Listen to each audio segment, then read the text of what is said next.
அஸ்ஸலாமு அலைக்கும். நான் பானந்துறையிலேருந்து வரேன். என் பேர் ரிஸ்னாஸ். நான் கேட்க நினைத்த கேள்வி என் சகோதரர் துணை கேள்வியாக கேட்டார். சப்போர்ட் கிடைச்சிச்சு. அதுக்கு பதில் சொல்லணும். வெளிநாட்டு நிறுவனங்களிலிருந்து பெறப்படும் பணத்தை தௌவாக்கு ஏற்று செய்யலாமா? அதான் கேள்வி. நல்ல கேள்வி. அந்த சகோதரர் ரெண்டு கேட்டார் பாருங்க.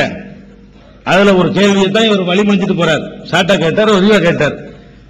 அதாவது வெளிநாட்டிலிருந்து பணம் பெற்று தாவா செய்யறதுக்குல அந்த பணம் ஹராம் என்றோ அது கூடாது என்றோ அது பெறுவது தப்பு என்றோ நம்ம ஒரு காலத்திலும் சொன்னது கிடையாது. அந்த ஹலாலான முறையில் வெளிநாட்டில் வந்தா என்ன, உள்நாட்டில் இருந்தா பணம் வந்து ஹலாலா இருந்தா ஹலால் தான்.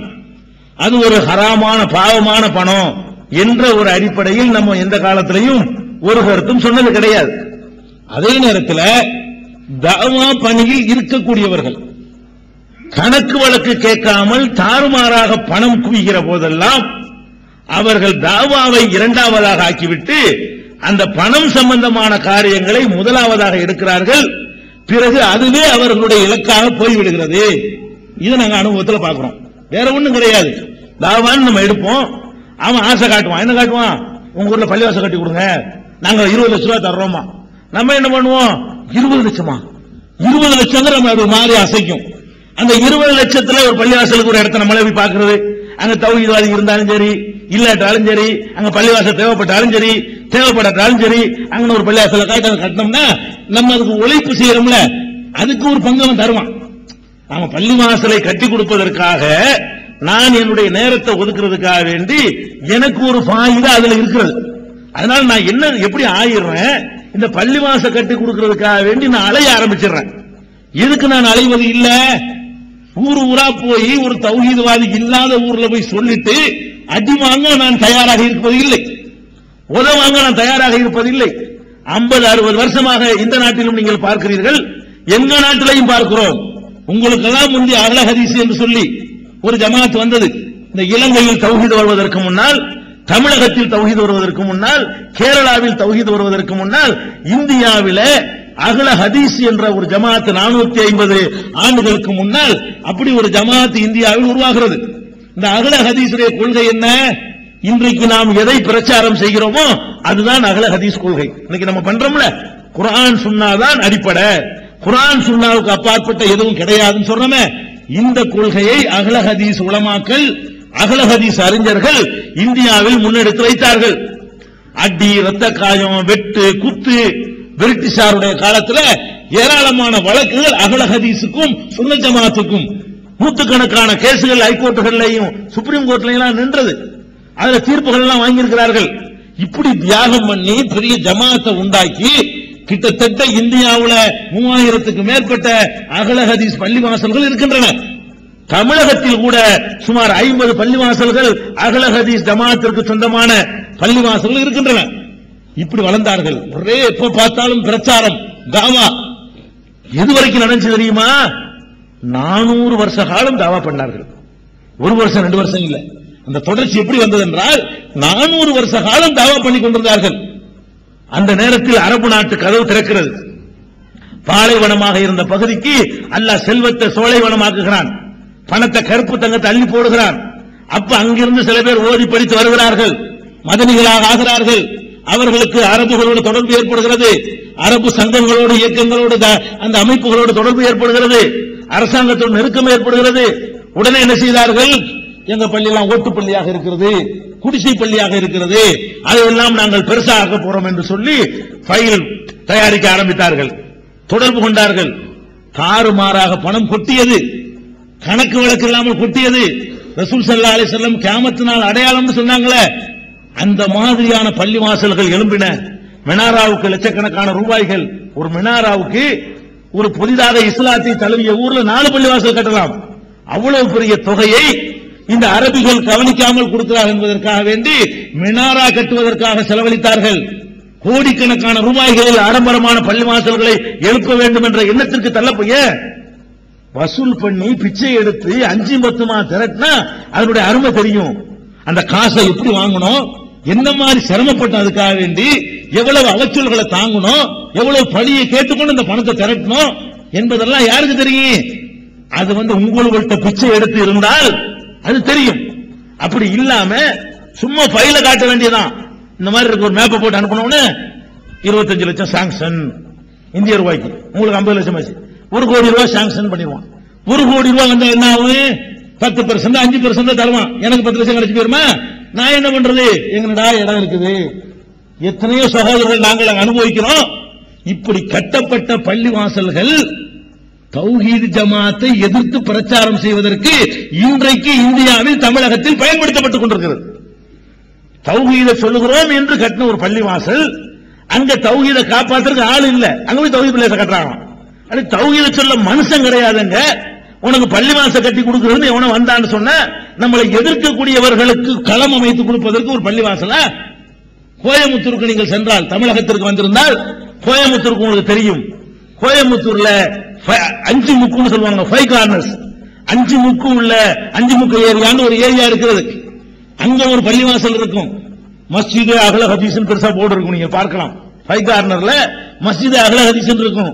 உள்ள போனீங்கன்னா 2 ரக்காத் தராவி அழகா நடக்கும், கூட்டுதுவா ஆமீன் நடக்கும், அனை மதுஹப் அடிப்படையில் தக்பீர்கள் கட்டப்பட்டுக் கொண்டிருக்கும். இமாம் மதுஹபை பின்பற்றிக் கொண்டிருப்பார், மாமுங்கள் மதுஹபை பின்பற்றுவார்கள். அந்த பள்ளியில போர்டு போட்டிருப்பான், தொப்பி போடாதவன் அதை செய்யாதவன் பள்ளி அது வரக்கூடாது. யாரு காசு இது? எந்த ஜமாத்தின் காசு? தௌஹீத், தௌஹீதுங்கிற பெயர்ல. ஏன் இது நடந்துச்சு தெரியுமா? பணம் வருகிறது என்ற காரணத்திற்காக பள்ளிவாசலை எவனாச்சும் மாட்டினா கட்டி கொடுத்துறது என்கிற அளவுக்கு அவர்கள் தள்ளப்பட்டார்கள். அடுத்து என்ன ஆகும்? அவங்களுடைய ஐடியாவும் அவங்களுடைய அவங்களுடைய திட்டம் எல்லாம் எப்படி போகும்னா, வேற என்னத்துக்கெல்லாம் பணம் தர்றான்.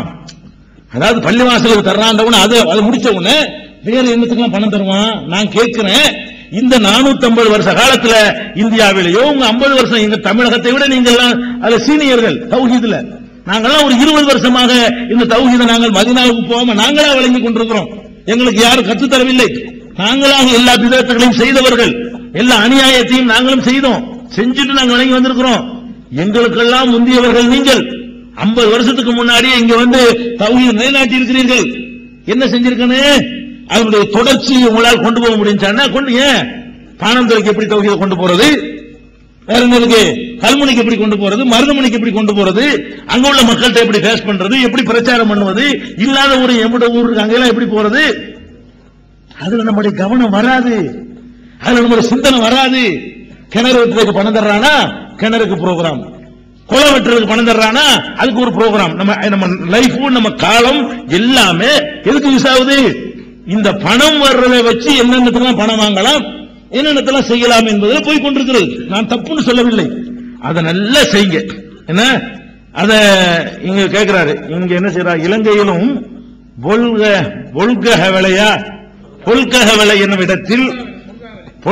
என்னும் இடத்தில் தௌஹீது பள்ளி பறிபோய் உள்ளது. கட்டியில் தௌஹீத் அமைப்பு இங்க எப்படி நடந்திருக்கான்? இங்க ஒரு கோயம்புத்தூர் போல இருக்கு. உதாரணத்துக்கு நான் கோயம்புத்தூர் சொல்றேன், இங்கேயும் நடக்கும், எங்கேயும் நடக்கும். விளங்குதா? அப்ப என்ன பிரச்சனை கேட்டா, நீங்கள் வாங்குங்க, நல்லா நீங்க வாங்கிட்டு நீங்க அந்த வேலை செய்யுங்க. தௌஹீத் வேலை செய்யக்கூடிய அமைப்பின் பேர்ல வாங்காதீங்க. நம்முடைய வேலை ஏகத்துவ கொள்கையை மக்களுக்கு எடுத்து சொல்வது. நாங்கள் பார்க்கிறோம், இந்த பணம் காசு குவிந்த பிறகு நான் பேரை சொல்லியும் சொல்வேன். முக்தார் அகமது நதுவி என்ற ஒரு சகோதரர், அவர்தான் அகலதி ஜமாத்தினுடைய அகில இந்திய தலைவராக இருந்தார். அவர் தன்னுடைய மகளுக்கு திருமணம் செய்தார். யாரு? இவ்வளவு பெரிய அகலதி ஜமாத்தினுடைய தலைவராக இருக்கக்கூடியவர் தன்னுடைய மகளுக்கு திருமணம் செய்கிறார்.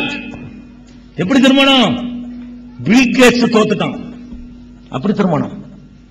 பம்பாயே திணறும் அளவுக்கு அந்த மாதிரியான ஸ்டார் ஹோட்டல்கள் ஏற்பாடு செய்து அவ்வளவு பெரிய ஆடம்பரத்தோட கோடிக்கணக்கான ரூபாய்களை செலவு செய்து ஒரு மௌலவி, ஒரு மார்க்க அறிஞர், ஒரு தௌஹீதை பிரச்சாரம் செய்கின்ற இயக்கத்தினுடைய தலைவர் செய்கிற அளவுக்கு ஆளாகிறார் சொன்னா, இவர் எப்படி தௌஹீத் சொல்லுவார்? இவர் சொல்ற தௌஹீத் எப்படி மக்கள்கிட்ட போய் சேரும்? யோசிக்க வேணாமா? அந்த பணம் ரசூல் ஸல்லல்லாஹு அலைஹி வஸல்லம் என்ன சொன்னாங்க? நான் உங்க விஷயத்தில் எதற்கு பயப்படுகிறேன் தெரியுமா? வறுமையில கஷ்டப்படுவீங்க, நான் பயப்படவில்லை.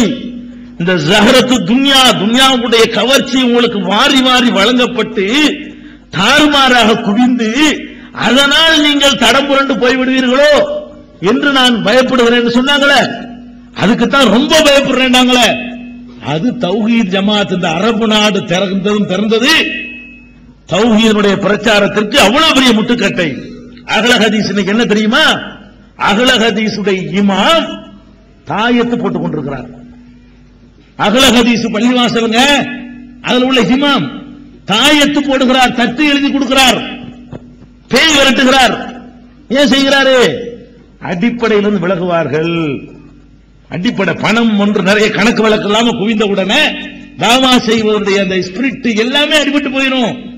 எதிர்பார்த்து ஒரு இந்த கூட்டம் நடத்துறோமா, உங்கள்ட்ட வந்து கெஞ்சணும், உங்கள்ட்ட வந்து வாங்கணும், அப்பதான் நீ உங்களுக்கு பதில் சொல்ல கடமைப்பட்டாதான் நாங்க ஒழுங்கா நடப்போம். நான் கேட்கிறேன், நான் அந்த பணம் வாங்க ஆரம்பிச்சுட்டு வைங்க, 10 லட்சம் தந்தானா 20 லட்சம் தந்தான் எனக்கு தான் தெரியும். உங்களுக்கு தெரியுமா யாருக்காச்சும்? உங்களுக்கு நான் கணக்கு காட்ட கடமைப்பட்டவனா? என்னை சட்டையை பிடிச்சி உனக்கு எவ்வளவு வந்துச்சு கணக்கு காட்ட உங்களால் கேட்க இயலுமா? நீ யாரா கேட்கணும்? கேட்பன நீங்களா கொடுத்தீங்க? அப்ப கணக்கு கேட்க முடியாமல் ஒரு பணம் குவியும் பொழுது நல்லவனாய் இருக்கிற நானும் ஒரு காலத்தில் நக்க ஆரம்பிச்சிருவேன்.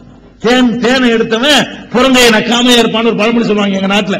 இந்த ஊழல் பண்றதுக்கு தேனை எடுத்தா நக்கித்தான் ஆவனு அப்படிங்கிற மாதிரி என்ன, நம்மளும் அந்த வேலையை செய்ய ஆரம்பித்து விடுவோம். இதே மாதிரி அகலதீசை விடுங்க. அகலதீசுக்கு அப்புறம் உங்களுக்கு எல்லாம் முன்னாடி கேரளாவில் முஜாஹிது என்ற ஒரு அமைப்பு உண்டாக்கினார்கள். இந்த முஜாஹிது அர்த்தமே என்ன? தௌஹீதுக்காக ஜிஹாது செய்யறவன் அர்த்தம். அந்த பொருள் தர்றதுக்காக வேண்டி நதுவத்துல் முஜாஹிதீன். அவங்களுடைய கொள்கை என்ன? குர்ஆன் சுன்னாதான் கொள்கை. வெட்டு குத்து அடிதடி கர்பலா நடந்தது. நூற்றுக்கணக்கான தௌஹீதுகள் வெட்டி அரபு கடலில் வீசப்பட்டார்கள். சுன்னத்து ஜமாத் என்பவர்களால் இந்த ஏகத்துவ கொள்கையை சொன்னவர்கள் அரபு கடலில் வீசப்பட்டவர்கள் நூற்றுக்கணக்கான பேர். அப்படி தியாக செம்மல்கள் எல்லாம் கூடி உருவாக்கின அந்த முஜாஹிது ஜமாத்திற்கும் இந்த வாசல் திறக்கப்படுகிறது. அது வர்ற வரைக்கும் ஒழுங்காக இருந்தார்கள்.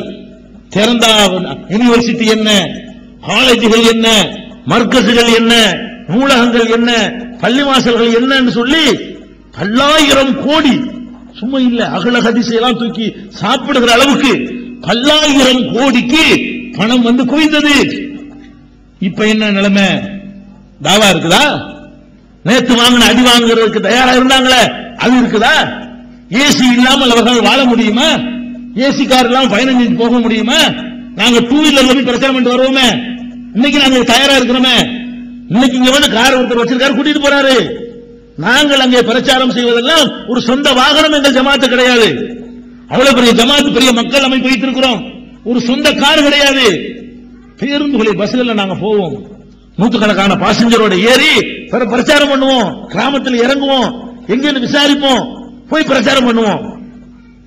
நாங்களும் காணாம போய் வாங்கணும்டா. அது வந்தா நாங்க இப்படி இருப்போமா? எங்க ஏசி ஹோட்டல் போடுவீங்களா? ஸ்டார் ஹோட்டல் ஊர்ல இருக்குதா? அங்கதான் நான் வருவேன்னு சொல்லிடுவான்ல. நான் அப்படியே பழகிட்டேன்னு சொன்னா நான் எப்படி தாவா பண்ணுவேன்? இன்னைக்கு தமிழகத்தில் இந்த வேலை ஒழுங்கா நடக்குது என்று சொன்னால் இந்த கொள்கை நெருப்பா இருக்க வேண்டும். பண விஷயத்தில் நெருப்பா இருக்கிற காரணத்தினால் அந்த தாவாவை நாங்கள் ஒழுங்கா நடத்தி கொண்டிருக்கிறோம். பெண்ணாட்சி முஜாஹிதுகள் பணத்தை பங்கு போடுவதற்காகவே ஹுசைன் மடவூர் தலைமையில், அவர் ஸ்காலர், இரண்டாவது நிலையில் இருந்தவர் ஹுசைன் மடவூர் என்ற அவர் தலைமையில் அது ஒரு குரூப்பாகவும், ஏபி அப்துல் காதர் முஸ்லியார் தலைமையில் ஒரு குரூப்பாகவும் சரிபாதியாக பிரிந்திருக்கிறது. எந்த கொள்கை வேறுபாடும் அவங்களுக்கு மத்தியில் இல்ல. அந்த நிறுவனங்களை யார் நடத்துவது, பணங்காசை எப்படி பெறுவது, அதை எப்படி நிர்வகிப்பது என்பதில் தான் அவர்களுக்கு இந்த விவகாரம் ஏற்பட்டிருக்கிறது.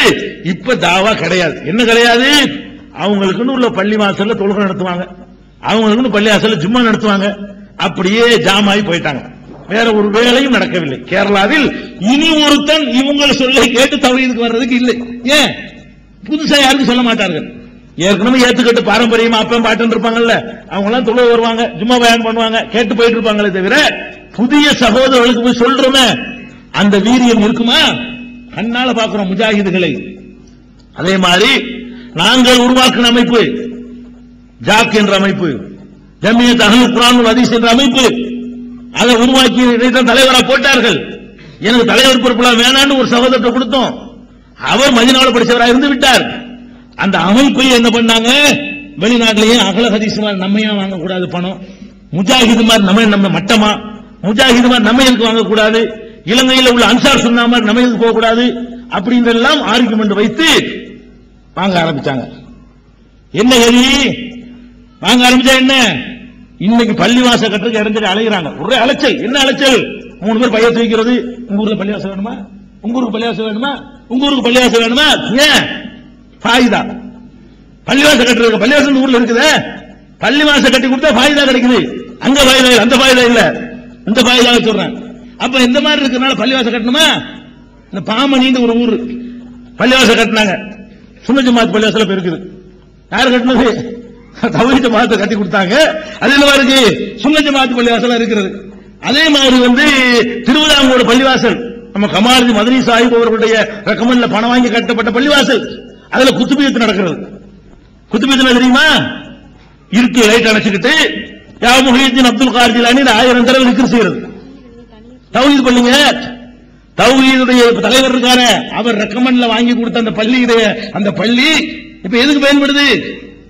அப்ப நீங்கள் எதுக்கு முக்கியத்துவம் கொடுக்குறீங்க? அது தேவையா இல்லையா என்று கூட நீங்கள் பார்க்கவில்லை. அந்த இடத்தில் அதை காப்பாற்றுவார்களா இல்லையா என்று நீங்கள் பார்க்கவில்லை. பள்ளி கற்றுக் கொடுக்கணும். அப்ப நீங்கள் தாவா 2வது போதா இல்லையா? அதான் இங்கே நடந்து கொண்டிருக்கிறது. அப்ப அரபிகள் வந்தோன்னு கூலி கும்பிட போடணுமா? அவன் சொல்றதெல்லாம் மார்க்கமாக்கணுமா? அவன் பெருநாள் தான் நீங்க பெருநாளுங்கணுமா? அவன் சுமத்துனா நீங்க சுமத்து செய்யணுமா? அரபு கிபார் உலமாவலாம் அங்கதான் இருக்காங்க. சர்டிபிகேட் எதுக்கு? எல்லாம் எலும்பு துண்டுக்காக அப்படி பேச வைக்கும்.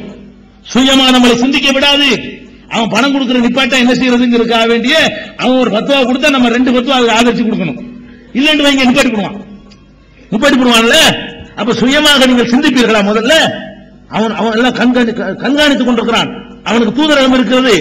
இந்த ஆட்கள் உங்க சவுதி பத்துவாவுக்கு எதிராக பத்துவா கொடுக்கறாங்கன்னு போட்டு விட்டான்னு வைங்க, இந்த மாசம் வர்ற சம்பளமும் வராது, அப்புறமேல தாவாவும் செய்ய முடியாது, இந்த மாதிரி வசூல் பண்ண முடியாது. அப்ப இந்த மாதிரி ஒரு அச்சத்திற்காக வேண்டி நாம என்ன செய்யறோம் கேட்டா, வெளிநாட்டை சேர்ந்த நிறுவனங்களிடம் இருந்து நல்லா கவனிக்க வேண்டும். வெளிநாட்டை சேர்ந்த நிறுவனங்களிடமிருந்தும் அரசாங்கத்திடமிருந்தும் நாங்கள் வாங்க மாட்டோம்.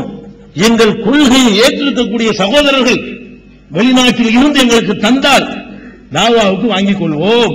அதான் எங்க நிலைப்பாடு. அப்துர்ரஹ்மா பெருதோசி வெளிநாட்டு நிறுவனத்தில் வாங்கியிருக்க மாட்டார். அவர் சொன்ன ஆள் பேரை சொல்ல நானே சொல்லி விடுகிறேன். அப்துர்ரஹ்மான் பெருதோசி வந்தார். அங்கே இஸ்லாமிய கல்லூரி என்று ஒரு மதரசா நடத்துகிறோம்.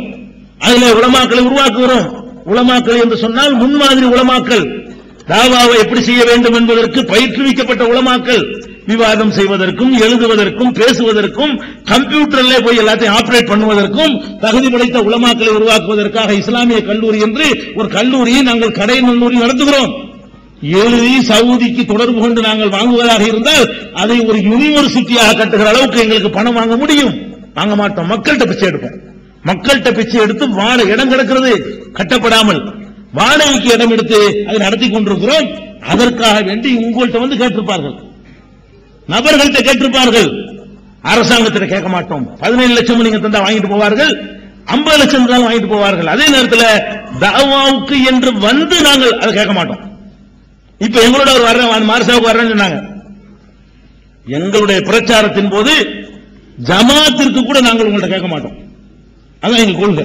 அது துபாய்க்கு போனாலும் சரி, அது சவுதிக்கு போனாலும் சரி, எங்கேயும் போய் பள்ளி இருக்கிறதோ எங்களுக்கு தாங்க கேட்கிறதோ, உங்க ஜமாத்திலும் தர அன்பளிப்புகளை அள்ளி மூட்டை கட்டிட்டு போறதோ, அன்பளிப்பும் தரக்கூடாது என்ற நிபந்தனை போட்டு நாங்கள் வந்திருக்கிறோம். இங்க வந்தா போகும்போது பார்சல் கட்டி தருவீங்கல்ல, எங்க பிரச்சனை வசூல் பண்ணுவீங்க, அது கூட இருக்கக்கூடாது என்பதில் நாங்கள் நெருப்பாக இருக்கிறோம். அதனாலதான் மக்கள்கிட்ட ஈடுபடு. மக்கள் என்ன நினைக்கிறான் தெரியுமா? நீங்கள் வெளிநாட்டில் பணத்தை வாங்கி கொண்டு தௌஹீதை சொல்லும் பொழுது அவனுக்கு பணம் வருது பண்றான், உனக்கு என்னடான்னு கேட்கணும். அவனுக்கு 50,000 ரூபாய் பணம் கொடுக்குறாங்க, அவன் சொல்றான் உனக்கு என்ன?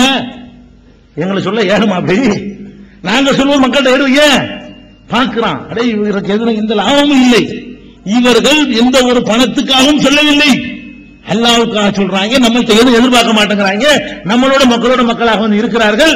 அப்படிங்கிற ஒரு எண்ணத்தை உண்டாக்கினால்தான் அதை வெற்றி கொள்ள முடியும். இப்ப நாங்கள் பள்ளி கட்டுகிறோம். எப்படி கட்டுறோம்? முதல்ல குடிசையை போடுவோம். முதல்ல என்ன மஸ்ஜித் நபி முதல்ல கட்டு.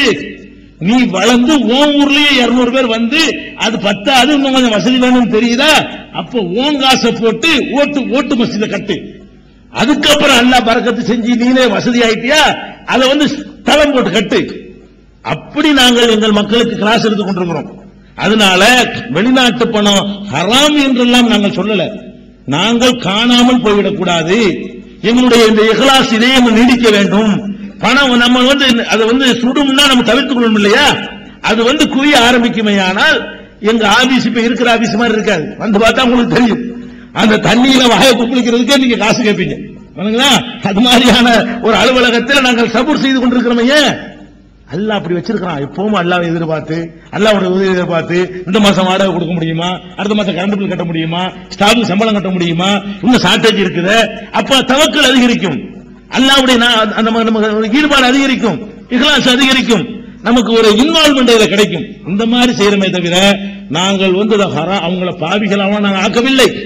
ஆனா தாவா செய்கிறவர்கள் வந்து அதை வாங்காமல் இருந்து செய்தால் அது அதிகம் வேலை செய்யும், நிறைய வெற்றி பெற முடியும். அதுக்கு தான் இப்ப என்ன பண்ணிருக்குது, அவங்களை விமர்சிக்க வேண்டியதில்லை. கிணறு கட்டுற தப்பா, நல்லா கட்டி கொடுத்துட்டு போறாங்க. பள்ளிவாசல் கட்டுற தப்பா, தௌஹீத் இடத்துல நல்லா கட்டி, அந்த வேலையை அவங்க செய்யட்டும்.